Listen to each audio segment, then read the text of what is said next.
Bismillahirrahmanirrahim. Assalamualaikum warahmatullahi wabarakatuh. Perkenalkan, nama saya Marliana Stambuk N1D1 19 029. Saya di sini dari kelompok 4. Adapun tugas kelompok kami yaitu perubahan, pergeseran, dan pemertahan bahasa sosiolinguistik. 2. Pembahasan. Perubahan bahasa. Perubahan dan perkembangan bahasa baik secara nasional atau bahasa-bahasa etnik maupun internasional, bahasa-bahasa ras, hal tersebut terjadi sebagai akibat alkulturasi budaya yang didahului dengan proses perpindahan penutur suatu bahasa ke lingkungan penutur bahasa yang lain, sehingga terjadi perubahan dialek-dialek baru, pencipta kata-kata baru, bahkan sering terjadi perubahan susunan sintaksis. Namun demikian, bahasa bisa berubah dan berkembang dengan sendirinya secara perlahan karena menyesuaikan perkembangan dan perubahan pola dan sistem kehidupan masyarakat penuturnya, seperti tingkat pendidikan, sosial, budaya, dan bahkan penguasa iptek. Menurut Poet Djosadarmo 2019, proses perubahan bahasa itu bermacam-macam. Paling tidak ada 2 macam yang bisa diidentifikasi, yakni 1. Perubahan internal yang terjadi pada sistem gramatiknya. Perubahan ini biasanya terjadi secara perlahan. 2. Perubahan eksternal, yaitu perubahan yang disebabkan oleh datangnya pengaruh bahasa lain. Perubahan ini bisa dengan proses relatif cepat, dan perubahan ini biasanya dimulai dari kekayaan leksikonnya. Semakin intensif kotak bahasa yang terjadi, semakin intensif perubahan yang terjadi. Perubahan secara eksternal tidak hanya terbatas pada kekayaan leksikonnya, tetapi bisa menjalar ke unsur bahasa lainnya. Misalnya, perubahan internal pada hakikatnya merupakan perubahan yang terjadi dari dalam bahasa itu sendiri pada sistem gramatiknya. Perubahan ini dapat menimpa sistem fonologinya atau pola intonasi kalimat dan pola prosodi kata. Pada urutan frasa dalam kalimat, perubahan tersebut bermula perilaku para penutur dalam kehidupannya sehari-hari untuk saling menyesuaikan diri dan disusul oleh kecenderungan berinovasi pada kelompok masyarakat yang sudah akrab. Perubahan permulaan ini hanya lama-kelamaan dapat diikuti oleh perubahan-perubahan lain secara berantai yang akhirnya menjadi bahasa. Bahasa itu berbeda-beda satu sama lain. B. Perubahan bahasa secara eksternal adalah perubahan dan perkembangan bahasa yang diakibatkan oleh adanya kontak suatu bahasa yang lainnya. Poet Djosadarmo 2008, dalam aktivitas sehari-hari, manusia saling berhubungan baik antar bangsa di dunia maupun antar etnis di suatu negara. Aktivitas manusia didorong oleh berbagai kepentingan, yakni ekonomi, politik, penyeberangan agama, kehausan akan ilmu, pengetahuan, pertukaran seni dan budaya, serta keinginan menguasai teknologi baru. Berbagai kepentingan tersebut telah menyebabkan adanya pertemuan interaksi baik antara bangsa maupun antar etnis, sehingga mengakibatkan bahasa yang dipakai sebagai alat komunikasi saling mempengaruhi. Pengaruh maksudnya, agama Islam ke Indonesia telah menyebabkan banyaknya kata-kata serapan bahasa Arab ke dalam bahasa Indonesia, seperti kata musyawarah, syahid, ikhtiar, dan sebagainya. Begitu pula masuknya agama Hindu telah memperkaya begitu banyak kosakata bahasa Jawa dan bahasa Melayu. Indonesia yang berasal dari bahasa Sanskerta sebagai pengaruh penjajahan Belanda, telah banyak pula kosakata yang telah diadopsi menjadi bahasa Indonesia. Pengaruh ilmu dan teknologi, telah banyak kata-kata dan istilah yang diserap dari bahasa Inggris. Adanya kontak perdagangan dengan bahasa lain, telah banyak istilah bahasa bisnis yang masuk menjadi kosakata bahasa Indonesia. Yang juga tidak bisa kita nafikan di Indonesia adalah adanya kontak sosial dengan masyarakat etnik yang lain. Karena sebagian besar etnik di Indonesia hidup dalam lingkungan masyarakat multi-etnik yang sekaligus multilingual.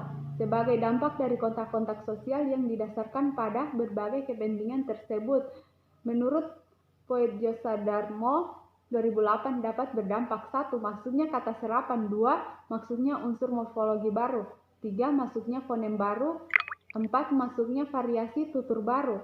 Contoh perubahan bahasa: kata baik, abaik yang berakar pada kata labaik merupakan serapan bahasa Arab yang dituturkan karena pengaruh eksternal secara terjadinya asimilasi budaya Arab saat melakukan kontak masyarakat di Nusantara, termasuk pada budaya Melayu dan Betawi. Dalam kasus Nadia, kata baik atau abaik dalam kurung labaik adalah ungkapan yang digunakan anggota keluarga untuk menjadi panggilan dari anggota keluarga untuk menjawab panggilan dari anggota keluarga yang lain. Sekalipun ungkapan ini tidak menjadi peraturan yang mesti ditaati, ungkapan ini secara konvensional digunakan dalam tindak tutur keluarga. Kalimat ini mengandung pengertian ya, misal bila salah satu dari anggota keluarga dipanggil Ibu Nadia, Nadia Benda,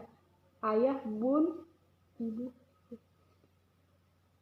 Kalimat ini dipengaruhi oleh bahasa Arab, sebagian besar digunakan dalam masyarakat keturunan Betawi. Sebagai anak yang hidup dalam lingkungan komunitas Betawi, ungkapan ini menjadi tidak asing bagi Nadia. Menginjak usia peralihan ke masa remaja awal, ungkapan baik atau abaik, labaik dalam beberapa situasi berubah menjadi iya apa, apa. Ungkapan tersebut diucapkan Nadia ketika menjawab sebuah panggilan yang dilakukan oleh orang tua, adik, pembantu, atau teman sebaya.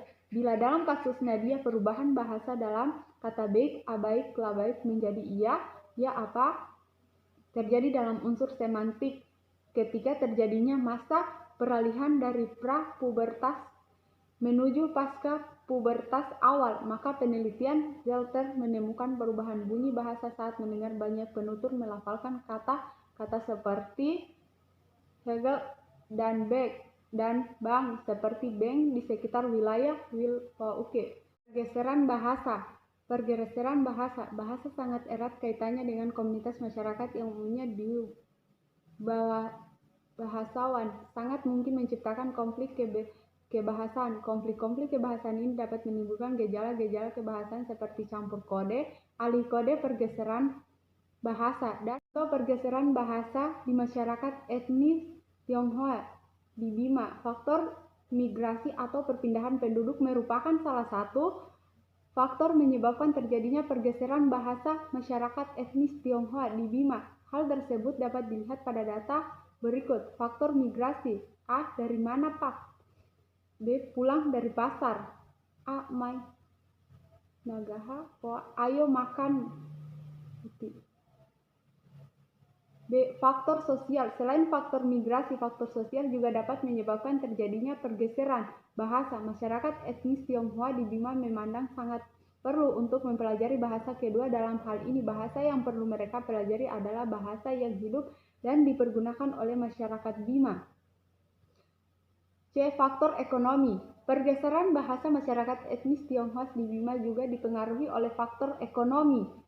Data 1, kok dompet ini berapa? Model yang itu empok 5.000 aja. 3.5 aja. Kok belum dapat untungnya? Sambil tersenyum dompet.